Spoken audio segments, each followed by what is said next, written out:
je mets un peu mes lunettes. Donc je suis officiellement partie à mon road trip pour aller à Wemotaci dans une communauté autochtone.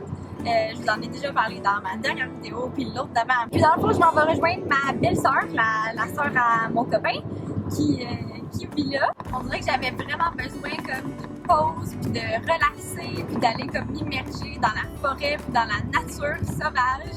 Excusez, ma caméra, elle arrête pas de bouger. J'ai un petit peu de misère avec mon trépied qui tient sur ma fenêtre, ma vitre d'auto.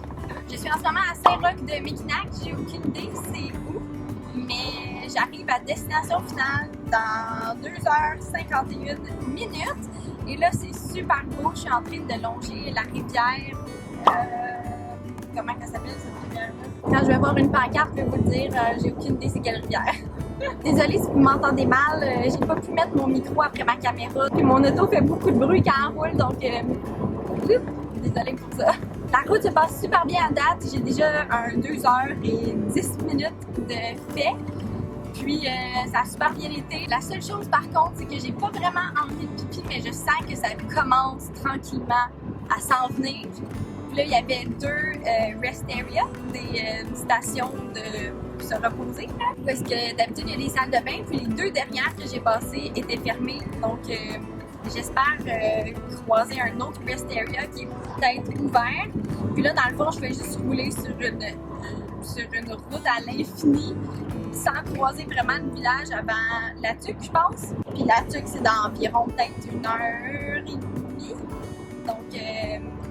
Donc c'est ça.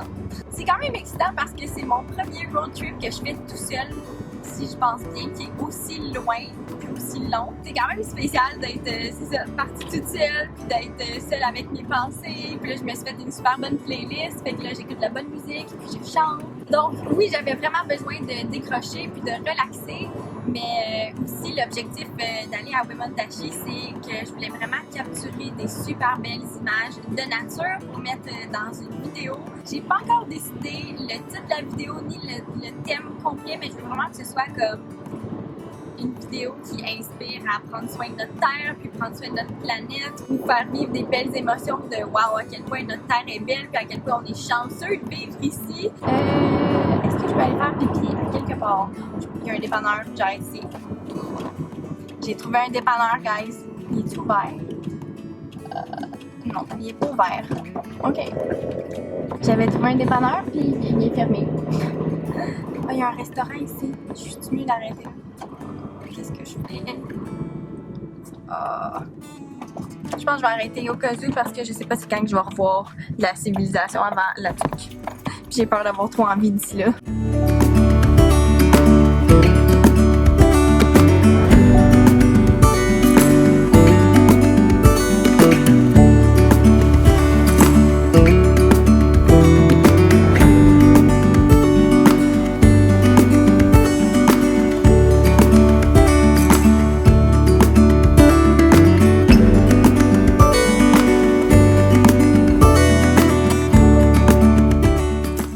Update, je suis rendue à La Tuque. Je suis arrêtée aux Galeries La Tuque.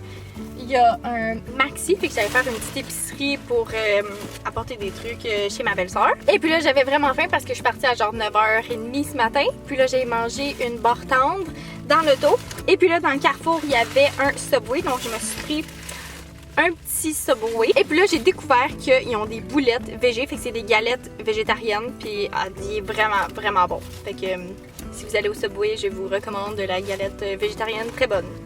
Donc je vais manger ça, et puis ensuite, je vais m'aligner pour Wemotaci, fait que dans le fond, ça va être juste une petite route pendant 1h30 environ, peut-être, jusqu'à ce que je me rende là-bas. Donc je vais vous updater quand il va y avoir quelque chose d'autre d'intéressant qui va se passer.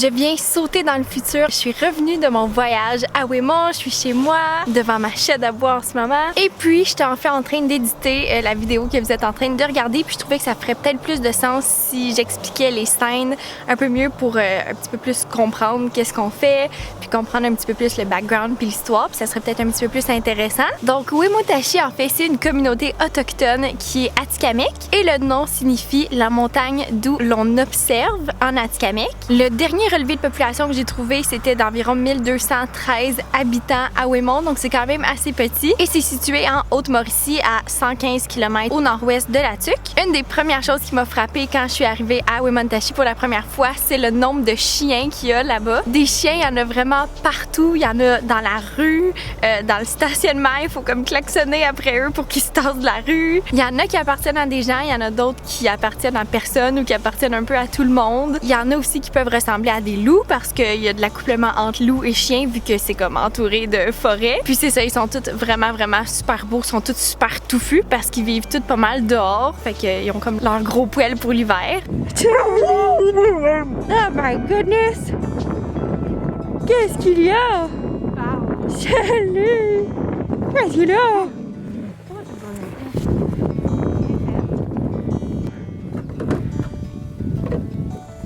Salut, Easy! Oh! C'est Charles, tu fais juste de l'amour. Hein? Oh my goodness! Tes petits yeux bleus! Oh! Donc la première soirée que je suis arrivée à Wemotaci, on a passé la soirée chez ma belle-sœur Dominique. Elle est tellement gentille de m'avoir accueillie chez elle, puis de m'avoir fait découvrir son monde, puis sa vie. La première soirée, j'ai eu droit à une expérience hors du commun. On a joué au bingo via la radio comme communautaire. J'avais jamais joué au bingo, puis là c'était vraiment super excitant puis super stressant, mais j'ai vraiment aimé ça. Et puis pour le reste, la fin de semaine, on a eu la chance de se faire prêter un chalet encore plus dans le bois par une coucoum. Coucoum, ça veut dire grand-mère en Atikamekw. Et puis, c'est une des très bonnes amies à Dominique. Et en fait, coucoum, elle est arrière-grand-mère plus d'une trentaine de fois. Quand j'ai su ça, j'étais comme, oh mon Dieu, c'est incroyable. Fait que c'est ça, c'est vraiment une belle personne avec un très grand cœur, puis elle est vraiment super gentille. Son chalet était vraiment l'endroit parfait pour relaxer, décrocher, puis vraiment, c'est vraiment un havre de paix. Là-bas, il n'y a pas d'internet, pas de réseau cellulaire, pas de Wi-Fi, pas d'électricité, pas d'eau courante, pas de toilettes fonctionnelles, pas de téléphone de maison. C'est vraiment comme un refuge. Puis honnêtement, je pense que c'était la meilleure chose dont j'avais besoin. C'était vraiment incroyable. On avait juste la sainte paix.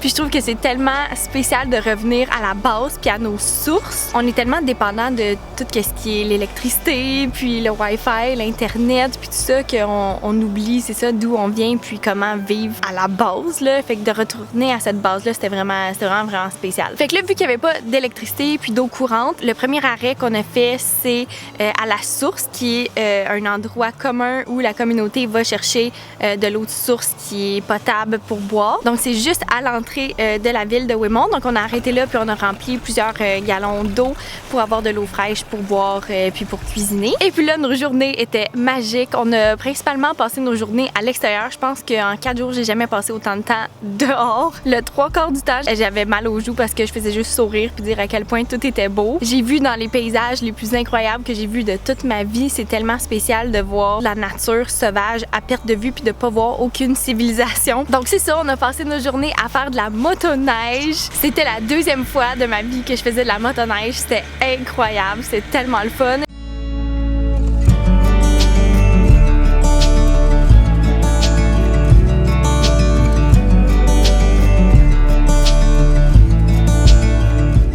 Sinon, on a fait de la raquette. Je pense que c'était la première fois de ma vie que je faisais de la raquette comme ça. Il fallait principalement se faire notre propre trail dans de la neige vraiment haute. On se relayait environ 5-10 minutes parce que c'était vraiment difficile. Surtout quand on est la première personne en avant à comme taper la neige. Fait que c'était vraiment intense. Mes cuisses en souffrent encore un petit peu. Mais on a été récompensés au bout avec une des plus belles vues que j'ai vues de toute ma vie. Il y avait la rivière, puis là une chute. Puis là, il y avait des genres de glaciers, puis de la glace qui se formait en bas. C'était vraiment incroyable, c'était tellement fou.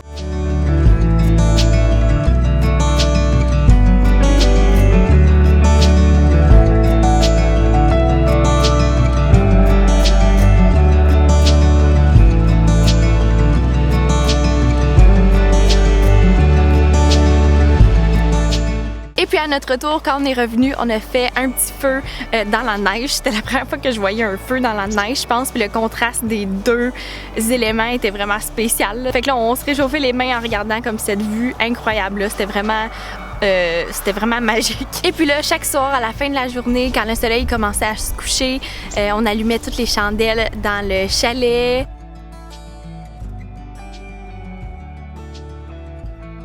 On se faisait de la tisane, des chocolats chauds.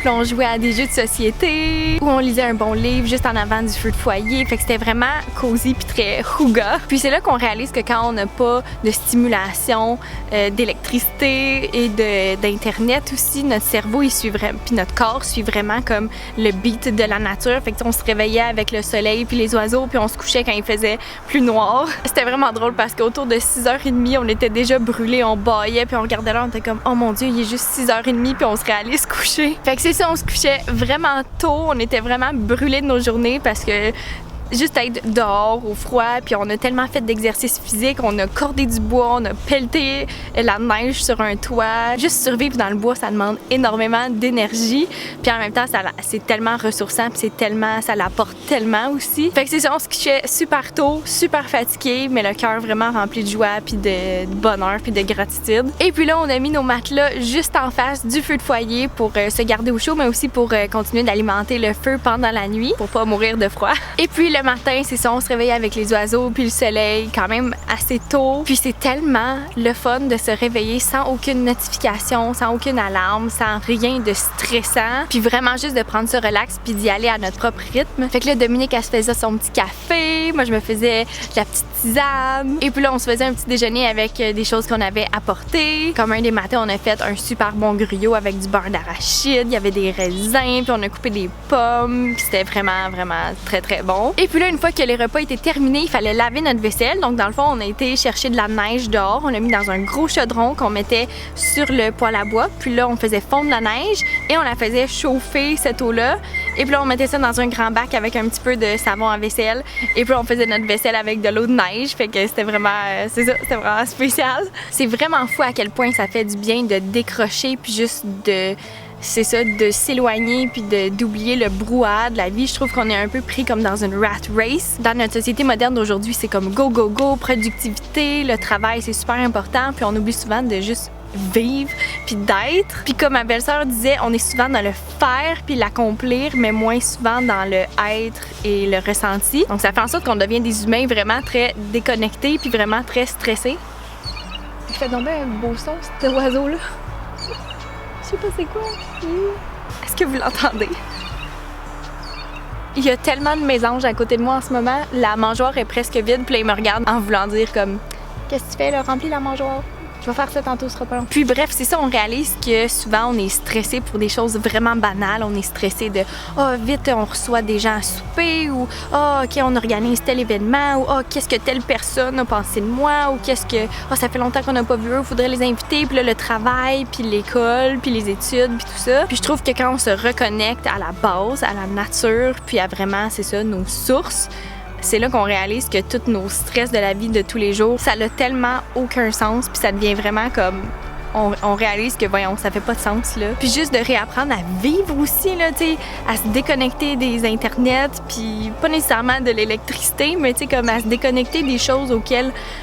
qui nous rendent moins humains puis qui nous rendent tous déconnectés les uns aux autres. Puis c'est ça, de réapprendre à connecter avec les gens, à discuter, à partager des beaux moments, puis tout simplement à apprécier les paysages qui nous entourent, la beauté de la nature, à quel point c'est fabuleux qu'on a la chance d'être ici. Moi, j'en reviens pas, on est comme une chance parmi des milliers et des milliers à pouvoir vivre cette expérience qui est la vie, puis la plupart des gens, le 3/4 des gens en fait, en profitent pas. Puis c'est ça, j'ai l'impression qu'il y a beaucoup de gens qui voient pas leur vie passer non plus parce qu'on est tous tellement préoccupés dans le travail, puis le go-go-go, puis la productivité. Fait que finalement, t'arrives au bout de ta vie, puis t'as pas vraiment profité, puis t'as pas vraiment c'est ça, t'as pas vraiment vécu finalement.